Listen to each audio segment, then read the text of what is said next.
નમસ્કાર મિત્રો, ખેડૂત સપોર્ટ ચેનલ પર તમારું સ્વાગત।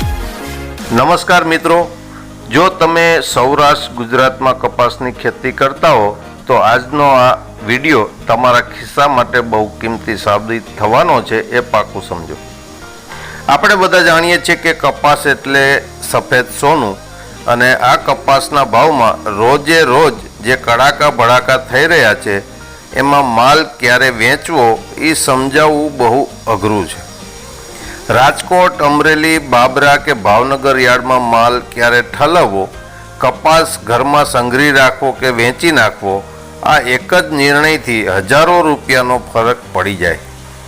એટલે જ આપણે સૌરાષ્ટ્ર અને ગુજરાતના માર્કેટ યાર્ડના અસલ આંકડા જોઈશું, કયા યાર્ડમાં સૌથી ઊંચા ભાવ બોલાય છે એ જોઈશું, અને આગળ જતા બજાર કઈ બાજુ મચકોડ લેશે એ આખી વાત દેશી ભાષામાં સમજશું। વિડીયો છેલ્લે સુધી જોજો। છેલ્લા 30 દિવસમાં આપણે જે એવરેજ બીટી કપાસ છે એના ભાવમાં મોટા ભાગના યાર્ડમાં 1570 થી 1610 પ્રતિ મણ વચ્ચે ભાવ બોલાઈ રહ્યા છે।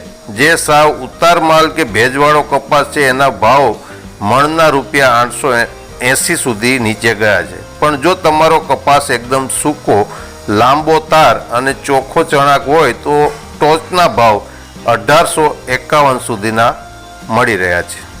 આનો સીધો મતલબ એ થયો કે બજાર ભલે સરખી ચાલતી હોય પણ માલની ક્વોલિટી અને તમે કયા યાર્ડમાં માલ વેચો છો એના ઉપર બધો આધાર રાખે છે। હવે આપણને મોટો સવાલ એ થાય કે અત્યારે કપાસ વેચી નખાય કે હજી ભાવ વધવાની આશાએ ઘરમાં રાખી મૂકવો?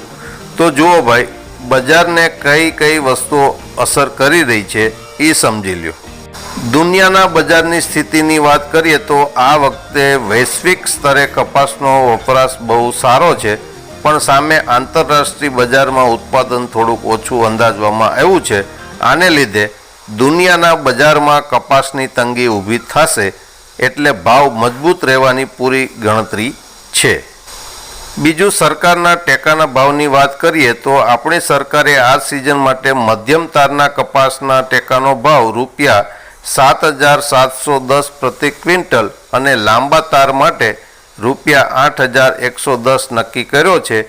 એટલે કે મણના હિસાબે ગણીએ તો 1542 થી 1622 તો સરકારી ટેકો જ છે। આનાથી નીચે ભાવ નીચે જવાની શક્યતા ઓછી છે। મિલવાળાની વાત કરીએ તો વચમાં સરકારની આયાત નિકાસની નીતિના લીધે કાપડ મિલોવાળા થોડી ધીમી ખરીદી કરતા હતા, એટલે ક્યાંક ક્યાંક ભાવ થોડા દબાયા હતા। હવે આ ભાવથી આપણા ખેડૂતોની આજીવિકા માથે શું ફેર પડે? હાલો જરાક ગણિત માંડીએ। જો વીઘે કે એકરે ગણીએ અને સરેરાશ 8 થી 10 ક્વિન્ટલ કપાસ પાકે, એટલે કે આશરે 40 થી 50 મણની આજુબાજુ ઉતારો આવે, તો અત્યારે સરેરાશ બજાર ભાવ રૂપિયા 1600 પ્રતિ મણ ગણીએ તો એકરે રૂપિયા 64,000 થી 80,000 સુધીની આવક થાય।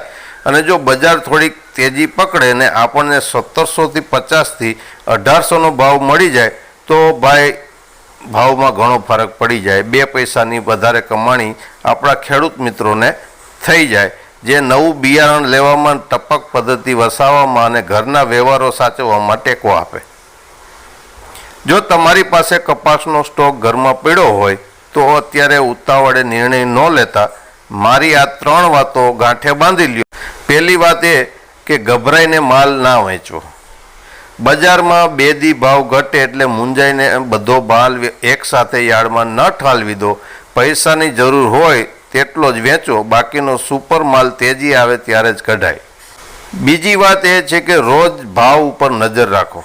ઘરે બેઠા ખોટા અંદાજો ન લગાવો। માલના ભાવ અત્યારે યાર્ડમાં શું ચાલી રહ્યા છે એના ઉપર નજર રાખવી। ત્રીજી સલાહ એ છે કે સહકારી મંડળીઓનો સાથ લો। તમારા ગામની કે તાલુકાની સહકારી મંડળીઓ સાથે જોડાયેલા રહો। જો 5-10 ખેડૂતો ભેગા થઈને મોટો જથ્થો સીધો મિલવાળાને આપે તો વચેટિયા વગર મણે રૂપિયા 50 થી 100 વધુ મળી શકે। છેલ્લા તાજા રિપોર્ટ અને યાર્ડના આંકડા જોઈએ તો આપણું રાજકોટ જિલ્લાનું જેતપુર યાર્ડ આખા મંડી બજારમાં મોખરે રહ્યું છે। જેતપુરમાં સુપર ક્વોલિટી કપાસનો ઊંચામાં ઊંચો ભાવ રૂપિયા 1750 પ્રતિ મણ બોલાયો છે. એની પાછળ બાબરા યાર્ડમાં પણ જોરદાર ટક્કર આપે તેવા ભાવ બોલાઈ રહ્યા છે. ત્યાં પણ 1737 રૂપિયા સુધીના ભાવ બોલાયા છે. એટલે જો તમે રાજકોટ કે અમરેલી જિલ્લાની આજુબાજુ રહેતા હો અને તમારો માલ એકદમ A1 ગ્રેડનો હોય તો આ યાર્ડમાં તમને મોટો ફાયદો મળી શકે છે. તો ખેડૂત ભાઈઓ, આખી વાતનો નિચોડ એવો છે કે બજાર અત્યારે મજબૂત છે. જો તમારી પાસે સારો માલ હોય તો થોડોક સાચવીને બજાર જોઈને વેચશો તો પૂરો નફો મળશે. મિત્રો, આ માહિતી તમને ગમી હોય તો વિડીયોને લાઈક કરજો. ખેતી વિશેના અન્ય વિડીયો અને તાજા બજાર ભાવ જાણવા અમારી ચેનલ ખેડૂત સપોર્ટને સબસ્ક્રાઇબ કરી લેજો. મળીશું એક નવી માહિતી સાથે. ત્યાં સુધી જય કિસાન.